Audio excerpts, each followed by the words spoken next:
warahmatullahi wabarakatuh. Salam dan bahagia. Yang terhormat Bapak Ibu penilai ujian kinerja. Perkenalkan, saya Umi Kulsum, peserta PPG Guru Tertentu tahap 3 tahun 2025 dari Program Studi Pendidikan Agama Islam dan Budi Pekerti pada LPTK Universitas Islam Negeri Sunan Ampel, Surabaya dengan NIM 062 508 25443.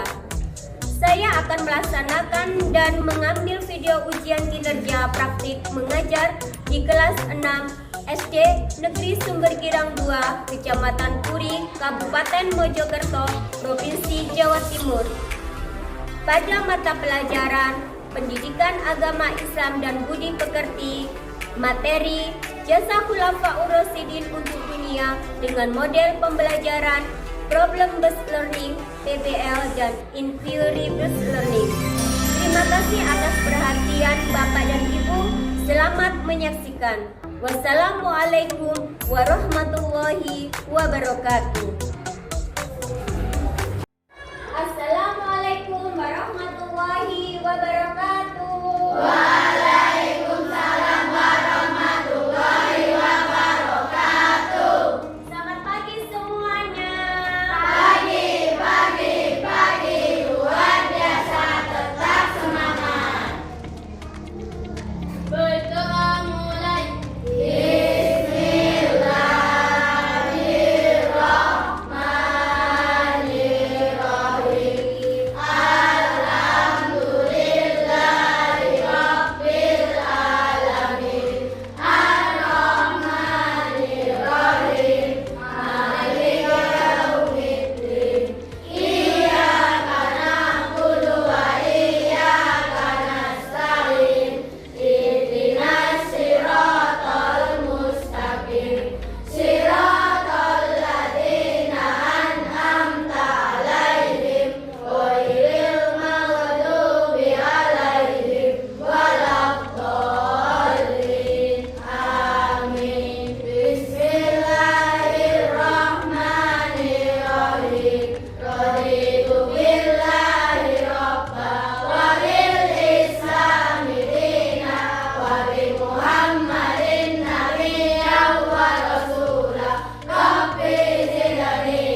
Apa? Sopan santun. Oke. Yang terakhir atau keempat? Bertanggung jawab. Oke. Kita menginginkan nanti bertanggung jawab untuk setiap kegiatan mulai dari pembelajaran kebersihan kelas ya. Jadi sebelum kita memulai pembelajaran kita sepakati bahwa nanti kelasnya harus tertib. Kedua, disiplin ya. Ketiga adalah sopan santun. Yang keempat, bertanggung jawab. Bertanggung jawab. Mohon nanti benar-benar dilaksanakan kesepakatan kelasnya. Bumi akan menyampaikan tujuan pembelajaran ya. Tujuan pembelajaran untuk materi hari ini adalah satu, menceritakan biografi singkat Abu Bakar As-Siddiq. Kedua, menjelaskan jasa-jasa utama Abu Bakar As-Siddiq. Ketiga, mengidentifikasi sifat-sifat teladan dari Abu Bakar As-Siddiq. Keempat, menghubungkan keteladanan mereka dengan sikap yang bisa diterapkan di sekolah dan di rumah. Oke, bahwa materi pembelajaran hari ini itu adalah jasa Khulafaur Rasyidin pada bab 5 ya. Jasa Khulafaur Rasyidin untuk dunia, tetapi tema kita untuk materi kita adalah dari Abu Bakar As-Siddiq dan tujuannya itu adalah satu, menceritakan biografi singkat tentang Abu Bakar As-Siddiq. Kedua, menjelaskan jasa-jasa utama dari Abu Bakar As-Siddiq. Ketiga, mengidentifikasi sifat-sifat teladan dari Abu Bakar As-Siddiq. Keempat, menghubungkan sikap teladan dari Abu Bakar kepada sikap kita sehari-hari. Oke. Akan melihat video kejadian setelah wafatnya Nabi Muhammad ya, apa yang terjadi di Mekah atau di Ka'bah. 632 Masehi atau bertepatan pada tahun 11 Hijriah meninggalkan kekosongan kepemimpinan di tengah umat Islam. Umat Islam membutuhkan seorang pemimpin baru yang akan melanjutkan kepemimpinan umat dalam urusan agama dan pemerintahan. Dan dari sini jugalah menandai awal masa kekhalifahan Islam berdiri, yaitu kekhalifahan Rasyidin, yang merupakan era 4 khalifah pertama yang dipilih untuk memimpin umat Islam. Perlu diketahui oleh umat Islam, kekhalifahan adalah sistem kepemimpinan, sementara Khulafaur Rasyidin adalah para khalifah yang memimpin. Berikut 4 dari sahabat Nabi yang menjadi khalifah yang dipercaya oleh umat Islam sebagai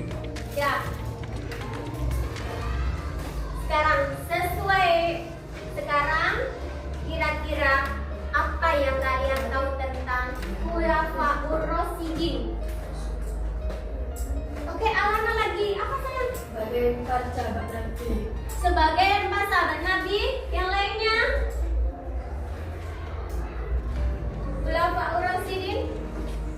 Iya, 4 sahabat Nabi yang memimpin umat Islam setelah Nabi wafat. Kira-kira ada yang tahu siapa saja? Ya, Mbak Didi. Oke. Iya. Oke, benar sekali. Beri tepuk tangan. Khulafaur Rasyidin itu adalah 4 sahabat Nabi. Satu apa tadi? Abu Bakar As-Siddiq. Kedua, Umar bin Khattab. Ketiga, Utsman bin Affan. Yang keempat, Ali dan Abi Thalib. Sesuai dengan video ini, apa yang ada di video itu yang sesuai dengan tujuan tadi, kita akan membahas materi jasa Khulafaur Rasyidin untuk dunia Abu Bakar As-Siddiq yang salah satu dari 4 sahabat Nabi.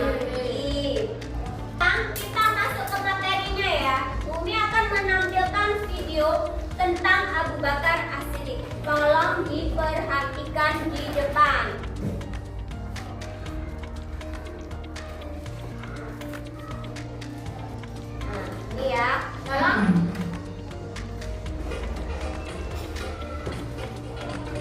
beliau adalah Abdullah bin Utsman bin Amir bin Amr bin Ka'ab bin Sa'ad bin Taim bin Murrah. Nasab beliau bertemu dengan Rasulullah SAW pada kakek yang keenam, yaitu Murrah. Abu Bakar radhiyallahu anhu lahir 2 tahun setelah lahirnya Rasulullah Muhammad SAW di kota Mekah. Semasa kecil, Abu Bakar radhiyallahu anhu sudah menjadi teman akrab Rasulullah SAW. Keduanya memiliki sifat yang sama, yakni jujur, tidak suka berbuat kejelekan, tidak menyembah berhala, dan tidak suka minum khamar. Bahkan pekerjaannya pun sama. Abu Bakar adalah seorang pedagang. Beliau adalah seorang pedagang yang semua kekayaannya digunakan untuk kepentingan dakwah Islam. Pada saat masuk Islam, Abu Bakar sudah memiliki 40.000 dirham. Semuanya disumbangkannya untuk dakwah Islam dan membebaskan budak-budak Muslim. Rasulullah SAW paling banyak menggunakan harta Abu Bakar As-Siddiq. Beliau bersabda, "Tidak ada harta yang lebih memberikan manfaat bagiku selain hartanya Abu Bakar." Suatu hari, Rasulullah SAW menganjurkan para sahabat untuk bersedekah. Saat itu Umar bin Khattab sedang memiliki harta. Maka Umar pun segera pulang sembari berkata, "Hari ini, walaupun hari ini saja, aku akan mendahului kebaikan Abu Bakar." Umar pulang mengambil separuh hartanya lalu menemui Rasulullah SAW. Sesampainya di hadapan beliau, Umar Bakar As-Siddiq itu adalah khalifah pertama setelah Nabi Muhammad SAW wafat. Beliau memerintah hanya berapa tahun? 2 tahun. Dan merupakan sahabat terdekat dari Nabi Muhammad. Tadi Abu Bakar As-Siddiq dijuluki As-Siddiq karena apa? Selalu membenarkan Nabi. Dakwah Abu Bakar. Setelah Abu Bakar menjadi pemimpin, beliau melakukan dakwah, yaitu salah satunya ini ada beberapa dakwah yang dilakukan Abu Bakar, yaitu dengan cara segera beriman kepada Nabi Muhammad. Jadi setelah dakwahnya Abu Bakar itu adalah di masa pemerintahannya Nabi Muhammad. Semasa Nabi Muhammad masih hidup, itu Abu Bakar juga melakukan dakwah. Dakwahnya Abu Bakar itu adalah segera beriman kepada Nabi Muhammad. Jadi Abu Bakar itu juga ikut menyerukan untuk apa? Orang-orang di sekitarnya itu apa?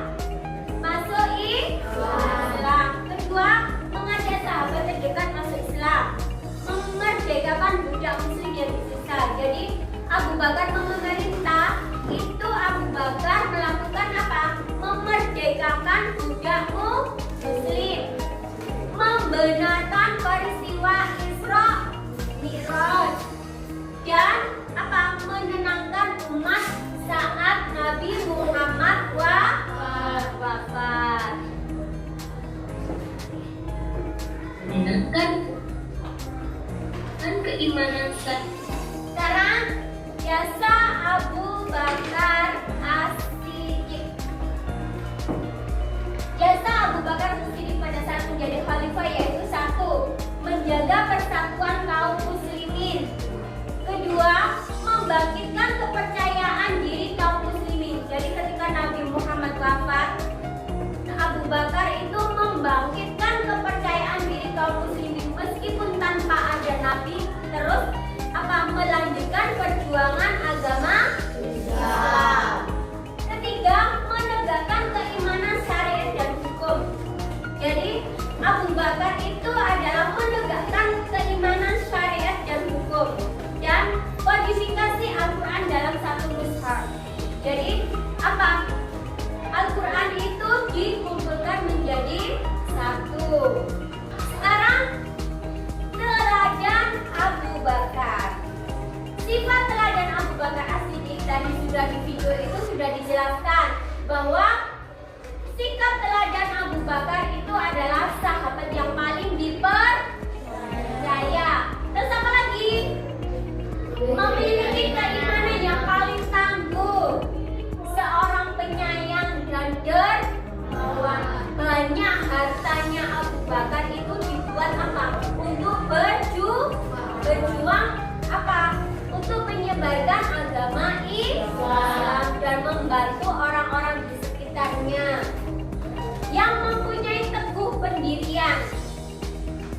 yang menegakkan syariat dan hukum, jiwa yang penuh keikhlasan serta lemah lembut. Jadi Abu Bakar itu meskipun mengeluarkan banyak harta, beliau itu ikhlas dan lemah lembut, penuh kasih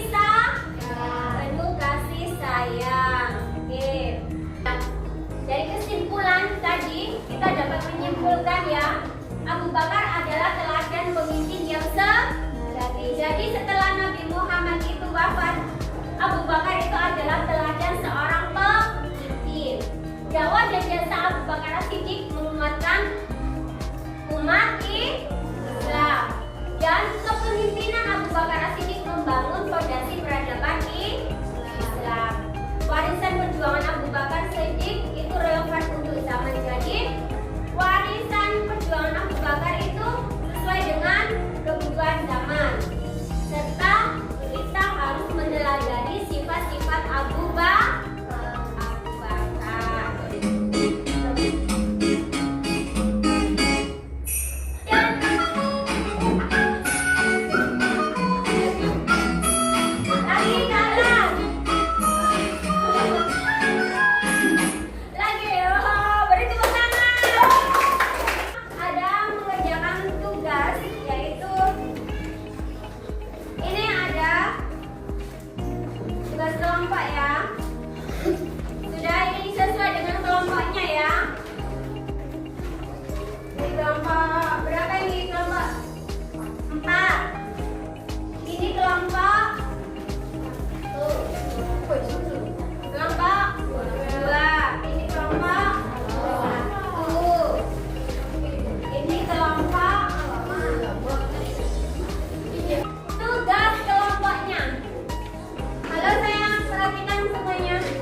Tugasnya itu adalah buatlah sebuah minmap tentang biografi, dakwah, jasa dan teladan Abu Bakar. Terus kedua, mengidentifikasi masalah yang dihadapi Abu Bakar dalam perjuangannya dan kalian menyebutkan solusinya. Abu Bakar itu di dalam perjuangannya itu apa saja masalahnya yang dihadapi, terus kalian menuliskan solusinya. Terus yang ketiga adalah kalian diskusikan mengapa syariat dan hukum Islam itu perlu ditegakkan. Kalian kasih jawaban kenapa sih, mengapa bahwa syariat dan hukum Islam itu perlu ditegakkan. Kalian jawab. Ini contoh ya, ini contoh yang bukti sudah jadi seperti ini. Jadi nanti ini tentang biografi dan dakwah, jasa, teladan. Di sini itu adalah yang soal nomor 1. Perhatikan sayang, masalah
lagi.